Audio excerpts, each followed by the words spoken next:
بسم الله الرحمن الرحيم.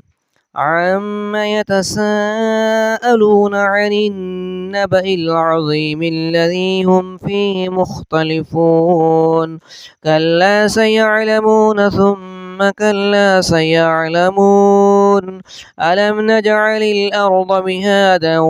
والجبال أوتادا وخلقناكم أزواجا وجعلنا نومكم سباتا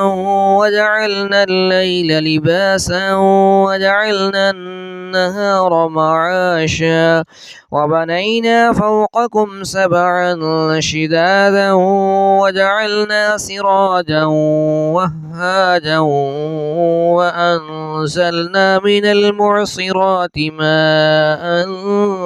ثجاجا لنخرج به حبا ونباتا وجنات ألفافا إن يوم الفصل كان ميقاتا يوم ينفخ في الصور فتأتون أفواجا وفتحت السماء فكانت أبوابا وسيرت الجبال فكانت سرابا إن جهنم كانت مرصادا للطاغين مآبا لابثين فيها أحقابا لا يذوقون فيها بردا ولا شرابا إلا حميما وغساقا جزاء وفاقا إنهم كانوا لا يرجون حسابا وكذبوا بآياتنا كذابا وكل شيء أحصيناه كتابا فذوقوا فلن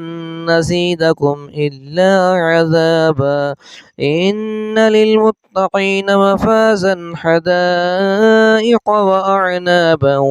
وكواعب أترابا وكأسا دهاقا لا يسمعون فيها لغوا ولا كذابا جزاء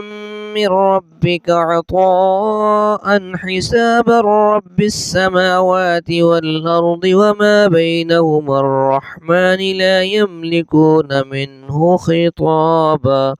يوم يقوم الروح والملائكة صفا لا يتكلمون إلا من أذن له الرحمن وقال صوابا ذلك اليوم الحق فمن شاء اتخذ إلى ربه مآبا إنا أنذرناكم عذابا قريبا يوم ينظر المرء ما قدمت يداه ويقول الكافر يا ليتني كنت ترابا.